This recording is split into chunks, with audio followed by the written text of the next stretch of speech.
Musical Talk, the UK independent musical theatre podcast. Hello, welcome to Musical Talk. My name is Nick Hudson. I'm sitting with I'm sitting Do you want here. to start that again? No, because we've started again about 4 times already. I'm sitting here with Hannah. Hello, Hannah. Hello, Nick. How are you? I'm very well, thank you. How are you? Good, thank you. It's been a bit quiet here with musicals, hasn't it? It has been. It's nice to be back. Yes, nice to be back. Had a little break. Thos, you've got lots of Thos Edinburgh episodes, of course, coming up, which is very exciting. And we're just sitting here having a coffee. So if I slurp in the background while Hannah's rambling on about something, that'll be what you're hearing. But I'll try and be discreet. Example Smooth, one. Yeah. smooth. Well done.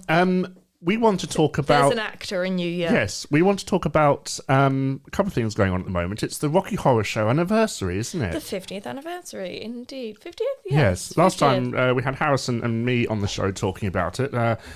You're a big Rocky Horror fan, aren't you? Indeed I am. I have had my fair share of attending the shows, fully dressed, fully shouting, and just, enjoying everything it has to offer. Also, I'm a big fan of Shock Treatment as well. So, I can't believe that we're 50 years old for Rocky Horror. It's incredible. Tell me about Shock Treatment, because I've seen half of it. Yes. Which is more than most of the population have, I think. So Shock Treatment, it's not really the sequel to Rocky Horror. It's kind of known as the equal because it has some of the same cast in it. It's got Patricia Quinn, Richard O'Brien, and Little Nell in it as well. But your actors playing Brad and Janet, who were Barry Boswick and Susan Sarandon in the original Rocky Horror Picture Show, are changed up for Shock Treatment. So, it's definitely one that takes a couple of watches to try and think, what on earth is going on? But I have to say, the more I watched it, the more I fell in love with it as well. Because to start with, when I watched it, I thought, I don't know what this is. I don't know if I like it. But the songs in it are great. Bitching in the Kitchen is one of my favourite songs because I just think it's so clever. And it's a real, very ahead of its time, real look on reality TV. And the role that plays in society. So given that this was, back... With a bit of 1940s Germany thrown in. Yeah, it's very... I don't even know how to fully explain it, but it's just such a good... wacky film that a lot of people, some people that really into Rocky Horror definitely know about it. They love it. But some other people that might just dip into Rocky Horror at Halloween and, I know how to do the time warp, probably haven't heard of it. But it's a really good... Or if they have heard of it, they've seen it and didn't appreciate it. Didn't appreciate or didn't understand it. I think sometimes you do need to sit down with somebody who's figured it out so that they can go, this is what it is. So I know that Harrison has seen it. He's a big fan of it. And I know that, it was a really good time just sitting down with him and having a good deep dive talking about it. It's that kind of curse of the musical, I'm going to use the word sequel because it came after the original. Came after it, but it doesn't follow the story. It's not Rocky Horror 2, is it? No.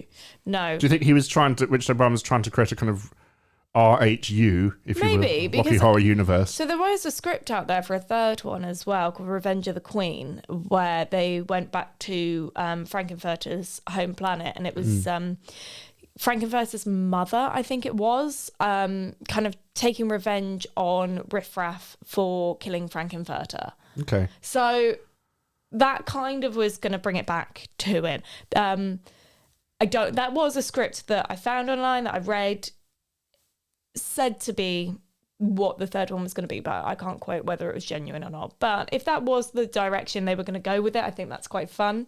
I think that what the charm of Rocky Horror has for me is the 50s parody that...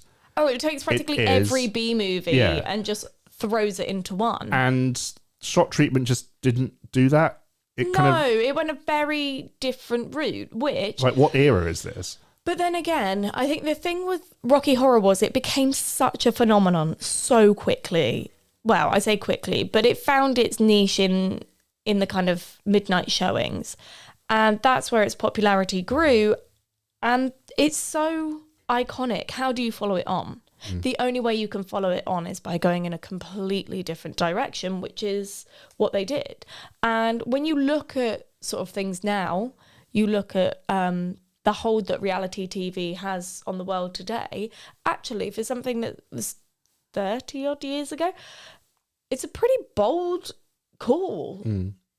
Very ahead of its time, with some cracking music in it. Yeah. And it's a film I'd like to watch, but I'm seeing the film tonight for the first time not for the first time, but what, you've seen Rocky Horror Picture Show tonight? In the cinema for the first time, which would be nice because it's where it belongs, isn't it? Because it's set in the your late night screening, if you want to look at it like that, aren't you?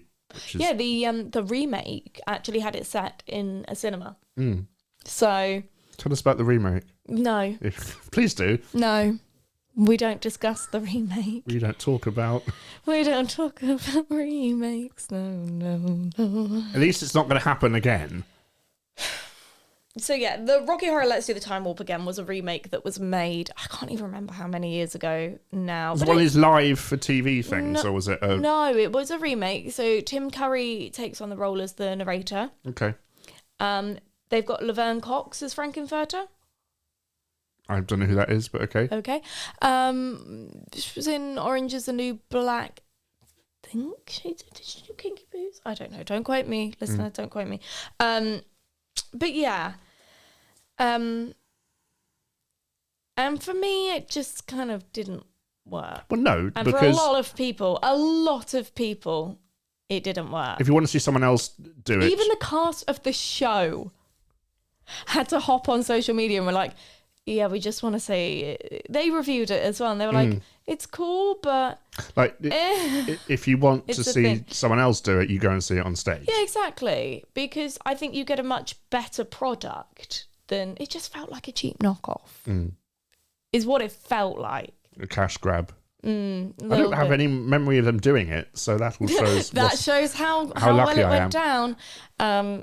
Yeah, it was a thing that happened. But I do think that if you're going to watch it, just watch the original. Yeah. It's 90 minutes of pure genius. I love it. I remember I was always slightly disappointed by the film because it starts off all gothic-y and horror-y, and then it goes into kind of some every bizarre... other direction. Yeah. You're like, this isn't the horror I came for. Yeah. But I look forward to seeing it in the cinema, and I think it'll be I'm going to see it in Richmond. Be interesting to see what the audience reaction is like. Most of them will probably be. The last time I saw the stage musical was in Richmond as well. Yeah. So were you the only person not dressed up there? No. Oh really? See, this is Richmond we're talking about. True. Even on my first time going, I remember I saw it at the Princess Theatre Torquay, and I knew people dressed up, but I didn't know the full extent. So I went in a Frankenfurter inspired outfit instead. So I'd bought myself a green t-shirt that I painted the little red triangle on. I bought myself the pearl necklace. I bought myself the jacket as well that had all the... You probably remember this jacket. It had all like the fringy bit across the back and the arms.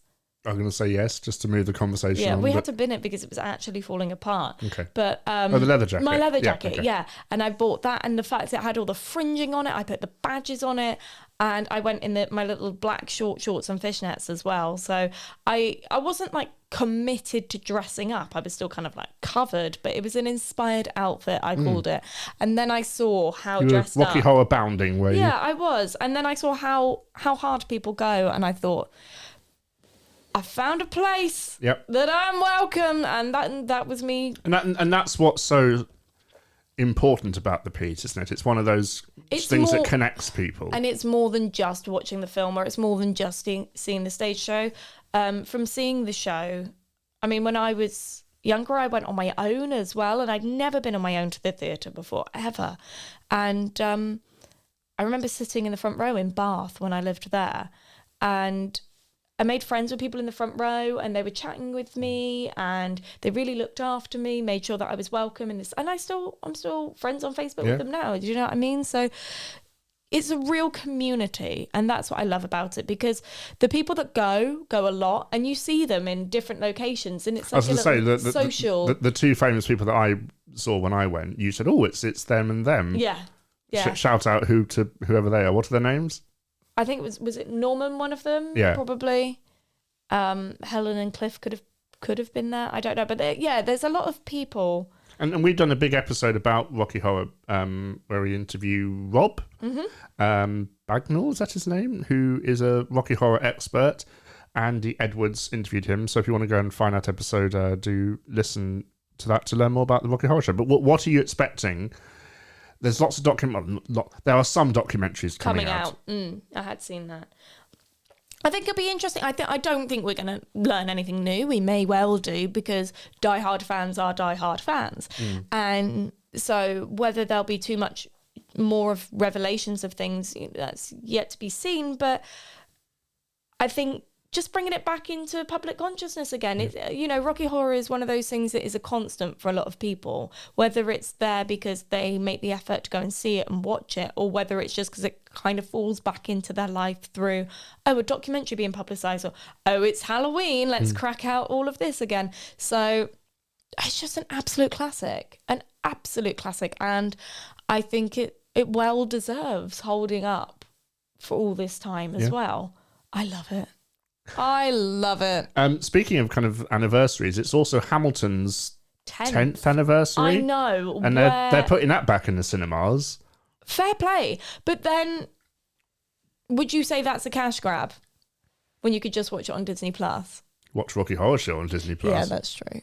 But then Rocky Horror, that famous Disney princess that is Frankenfurter. Disney Queen, please. Yeah. But then again, I think, like we said, Rocky Horror has such a history in a cinema.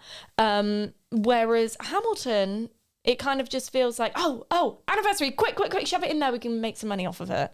I think putting Leslie Odom Jr. back on Broadway is a money grab. How much were they charging for tickets, Nick? I don't know. It was like, I want to say $1,500, but that's wrong. I think it was like $1,200. Yeah, it's an incredibly crazy amount of money. Imagine if Lin-Manuel Miranda went back in. Yeah, that would be a lot. But then just watch it on Disney Plus. Yeah. Pay your subscription and then just watch it.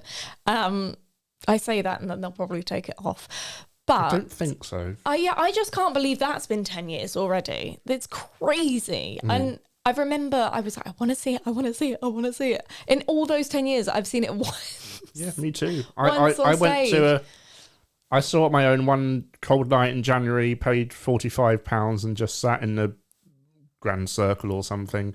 Very uncomfortable seats. And I've said it once, I'll say it again. It's fine. It's fine. Yeah, I don't want to say it was a letdown when I saw it, but this was a time when one of my birthdays, we came to London and we booked no shows. We just came up and thought, right, today Tix, what have you got? What can you do me? Let's go. And the life of a Londoner. Yeah. Look, this was me being risky, coming up with no plans. But yeah, I knew that I wanted to see Hamilton, so we did. We booked, we being me and my mum, we booked tickets to go and see Hamilton last minute. We sat in the stalls and I don't want to say it was a letdown or I was disappointed. I enjoyed it. But the other show, which we're going to get onto, that we saw that weekend was Frozen, which absolutely eclipsed Hamilton. Like, it really... Well, it has a set. It has more than one set. I did enjoy Hamilton.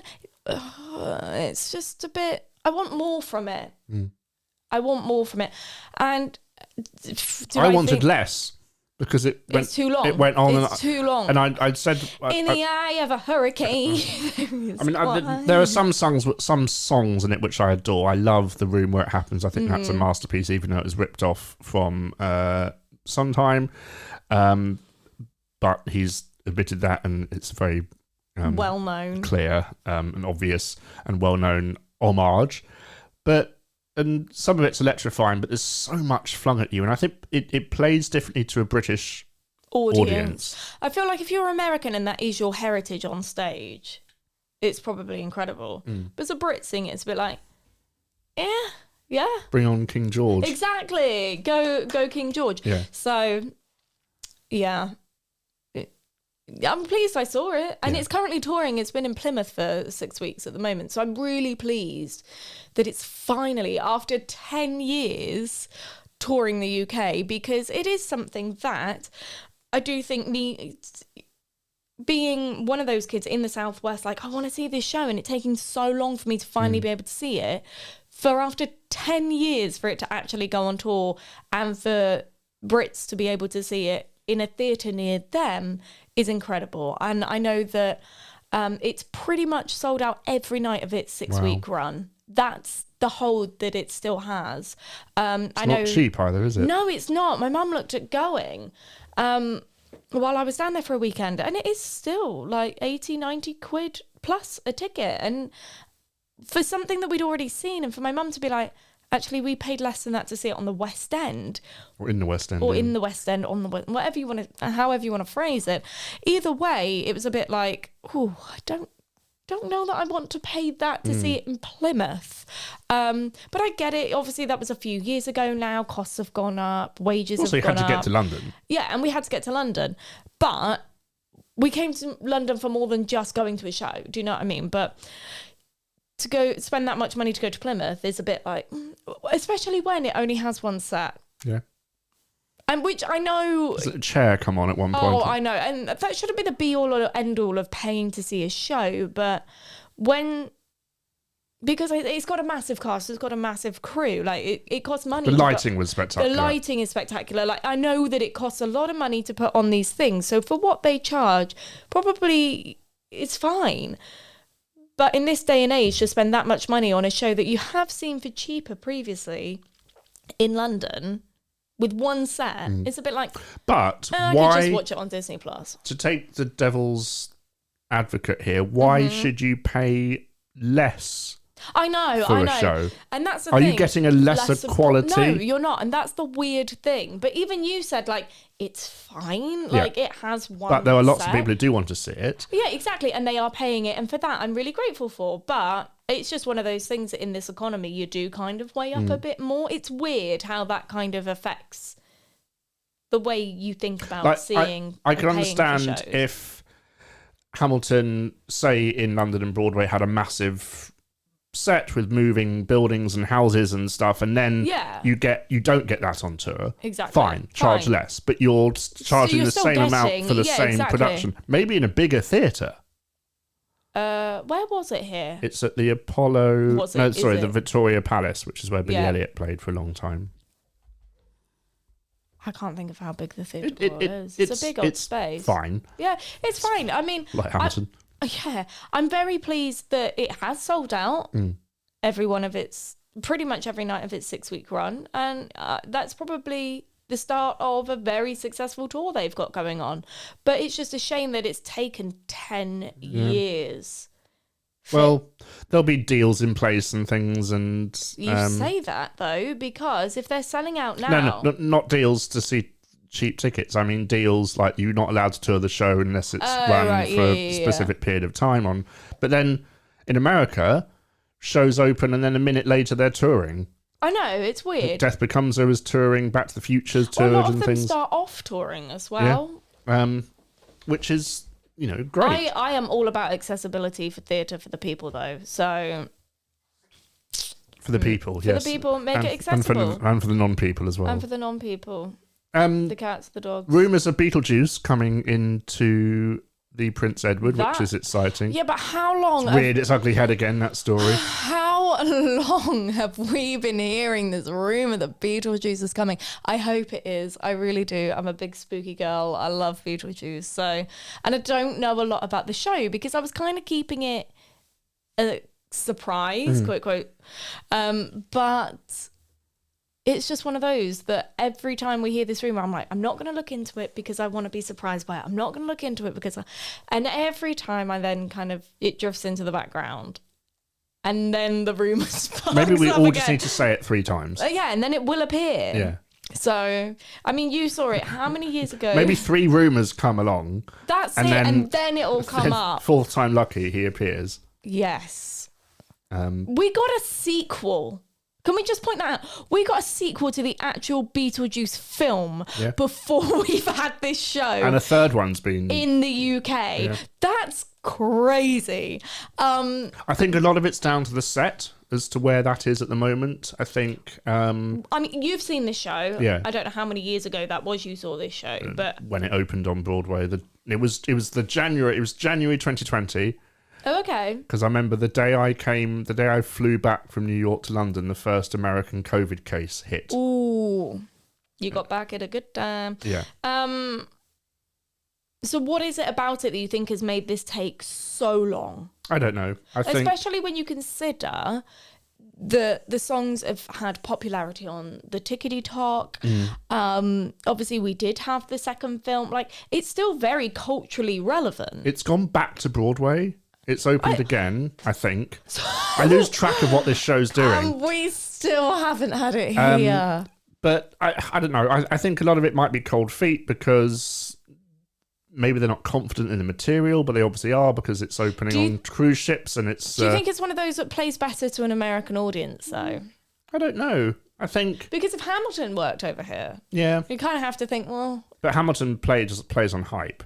Yeah, and I think a lot of Americans fly here to see Hamilton because it's cheaper to do that than it is to go to Broadway to see it. Probably still be the same if they put Beetlejuice on it. But the way that Americans price their shows... I don't know. I think... All I know is it's meant to be coming next year for a bit, and then Death Becomes is going to... I'm so excited. Or Death Becomes Cher, as I call it. Yeah. And anything's better at the Prince Edward Theatre than having MJ and the Temptations musical, because just tired of those shows now. What was the one that people were saying they wanted it to go into because it would look really good with the slats? It's where School of Rock was. The Gillian Lynn Theatre. Yeah. It would look good with the facade of the theatre. I'm not sure what you mean by the slats. So basically, where it kind of on the outside of the theatre, it's like that. That. People were saying like paint them black and white. Yeah. So that now you get the app. But sadly, my neighbour Totoro is bound to be playing there for a long time. Very nice theatre, extremely comfortable. I've never been in. And it's, of course, one of those rare theatres. Rare theatres. I know it's opposite the Laduca shop that sell the shoes. Yeah. Where, of course, the seats move. Do they? Yeah. They press a button and in 5 minutes the theatre, with the audience present, can go from in the round to a cross arch. And they did it for Cats originally, and they did it for Bad Cinderella. Or, sorry, Cinderella as we called it here, because apparently it was better than Broadway. Yeah, so that imagine Beetlejuice with a moving... when they go into the underworld, they could... That would be so good. Just pitching ideas here, guys. Yeah. And it's such a weird thing for a theatre to do.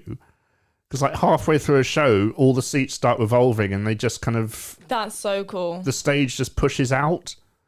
So that's where Etronalyn got it from. Yeah, probably. But yeah, so Beetlejuice, very exciting. Hope to see that again. I got a very 50s week coming up soon because I'm going to Greece, the immersive experience. Where's that one? This is at the Battersea Power Station. Oh, okay. Somewhere I've yet to go. Yeah.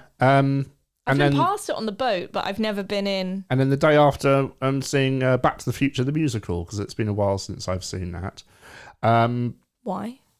Well, it has an actor in it called Brian Conley, which Andrew Keating is very excited to see. So it'd be interesting to see how people have been going on about this at work, and it's just straight. Probably not what I should admit on a musical theatre podcast, but this show, I'm like, whatever. It just goes straight over my head.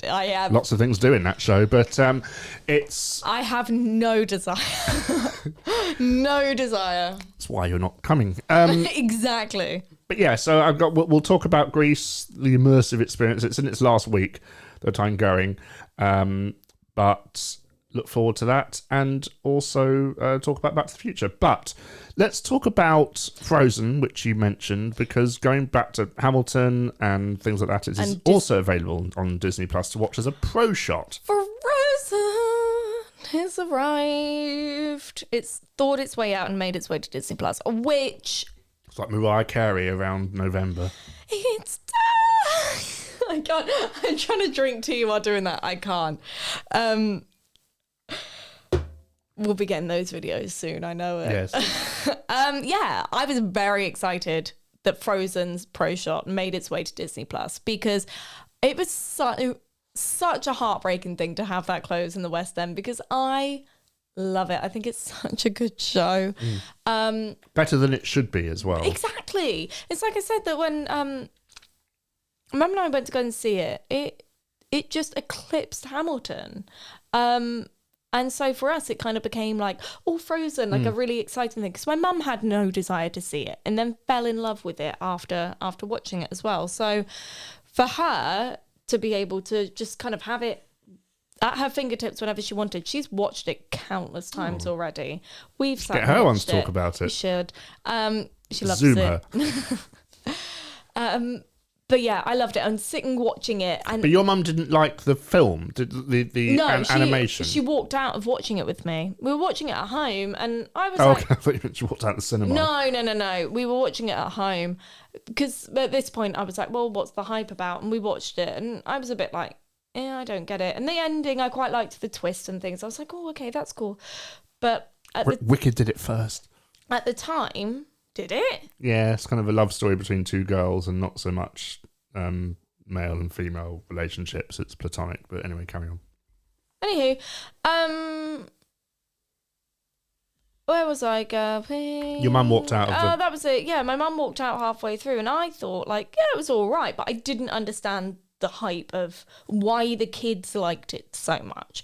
I still thought Tangled was a better film, and Brave as well at that time. But yeah, it is what it is, and it turned into an absolutely phenomenal stage show that had no right to be as good as it ended up being. In London. But it was incredible, and I'm so pleased they did the Pro Shot. And one of the things I said to you is I love the fact that you get as much detail as you do, because those close-up shots and actually seeing the detail of the set, the detail of the costume is just sensational. Like what details? It's been a while since we have watched the Pro Shot, but what details do you remember going? Just the sheer detail of the costumes, all the embroidery, all of like the hand done stuff. Like, it's just incredible. The tiny details they did for all the wood on the sets, for the door, for Do You Want to Build a Snowman? Like, you're not going to see that from the front row. You're not going to see that from the circle. But they did it. Do you know what I mean? Like, they didn't have to go that hard, but they did, and they did it for us. And for that, I love it. And also the fact that they digitally removed all the headset or all the mics from the cast. Crazy. And I think this is the live action. We don't need a live action film. This is worthy enough and good quality enough to be a live action film. And the thing is, you watch some of it and you just think, that's incredible. That trick or that effect works really well. And then you think, that was done on stage in front of an audience night after night after night. It's just mind-blowing. As a piece, I'm so pleased it's been recorded and we've got that as kind of history bottled, because I just think it's such a phenomenal show. I love it. Sorry, guys. I love it. And it's lovely at the end because they have all the kind of when the curtain closes, they have everyone excited to have filmed it, and they have behind the scenes and rehearsal footage. I love and all there's that. a brief femtosecond shot of the bridge going backstage as well. Which That's really cool. Yeah. I loved that. I absolutely loved that. Just to have the bridge just immortalised to see it. in film. Scale of it. Yeah. That's the thing. It's the sheer scale of this production that you just can't get your head around. And we have a bit of it in our house. We do, which I love. I love. And it's kind of, I mean, we talked about Hercules before, but it is, Hercules has its moments, but it's not Frozen. No. It's like they said, okay, everything that worked with Frozen, we're going to give you a quarter of the budget. Now do what you did with Frozen on that scale. Like, you can't. There are the things, like I said, with Hercules, I loved the bit with the statues, the Hera and Zeus statues, I thought were really cool. But I think The pillars as well. Oh, the pillars. But I think it's all let down by that second act. It needs to be longer. There's no There are no Titans. I haven't been back to see it, but as far as I'm aware, there's still no Titans. And that's a big letdown for me. Well, yeah. Because it could have been as good as Frozen. It could have been. They could have had massive puppets. They could have had this crazy scale thing that with them handpicking the Drury Lane for it, because of the sheer size of it, you think, yes, we're going to get it good. And then you get what we've been given, especially after Frozen that was so good and beyond expectations. So then get Hercules is a bit like, back to reality. We're still waiting on the Aladdin pro shot, which is... Yeah, they did it, didn't they? Well, it was here on Broadway. I can't remember, but shows how long it's been. But that'd be nice. But it's nice that Disney... I saw it on tour. Yeah. I don't know if they did that. No, it would have been, I think they possibly Broadway. I don't know. But I think it may have been that they were planning to close it on Broadway and then release it on Disney Plus, but they haven't. It's like the third longest running show in Broadway history now or something. Oh, wow. Ridiculous. Like 15 years that show's been... I didn't even know it was that old. Clonking away on Broadway. It was a good show. I know. That was one that I saw as a touring production. That disappointed me. Do you know, I saw it as a touring production. I thought, actually, I'll take that. But I saw it as a West End production and I thought... Oh. Okay. It was probably exactly the same show. Yeah. I just wanted more magic in it. Yeah, I get that. Like having the blooming box floating trip that you can see at Disney Studio World of Adventure Resort, whatever it's called now, in Mickey and the Magician. Oh, did they have that in? Yeah. I can't remember a lot about that show. I remember the Cave of Wonders. I thought that was really cool. Yeah. I like the fact that it went back to the original Howard Ashman concept for Aladdin and gave him his brothers, and he sung the song about his mum and things. Hannah's making a snarling face, but it worked. Give me the film. It worked well. The film was excellent, but the film relies on Robin Williams. And when you take that away, A, you've only got like a 70-minute story, and B, you have to do something different. Which is what the stage show did. But I still wasn't a huge fan of it. I still can't get a song right for Jafar. Say, oh no, giving Jafar a song just made it so pantomime-y. Yeah. Especially a tango. Yeah, it was weird. It sat really weirdly. And the way that they did it as well, when I saw it, I'm sure they had the front drop down. So that you only had like that front bit of stage. And it was just... The tabs are down when they're doing a scene change, really. Yeah, exactly. And it just screamed Amdram Panto, because I'm like, this is exactly what we used to do. Yeah. So... And it's the same director and choreographer as Frozen. And yet that's the quality difference. See, this is wild. Casey Nicola, who's also the co-director and choreographer of Book of Mormon. That's a show He can't do anything without putting a tap dance number in. I've noticed. Like, you had Great Bolts of Fire in Hercules, which should be an homage to Great Balls of Fire by Jodie Lewis, but it's a tap song. I liked that number, though. That's probably one of my standout memories of seeing Hercules, is that number. I did enjoy it. But you like tap dance? I do. Got my shoes in the cupboard, but we've got no. See 42nd Street. No. I don't mind one also number. filmed for... I don't mind one number, but an entire show? It's not an entire show, it's just most of it. No. Thank you, Hannah. We'll speak again soon. Thank you very much for listening to this week's episode of Musical Talk. We're tarting up our website, so do take a look at musicaltalk.co.uk. And feel free to get involved. Tweet us at Musical Talk as well. Share your thoughts, your feedback, leave your comments, and we can read them out next time. Thank you so much for listening, and I'll speak to you soon. Bye. Bye-bye. Thank you for listening to this week's episode of Musical Talk. To find out more about the world of Musical Talk, you can visit our website at musicaltalk.co.uk, where you'll find all our episodes, or you can listen on Spotify, Apple Podcasts, or YouTube. Please follow us on Twitter and Instagram at Musical Talk.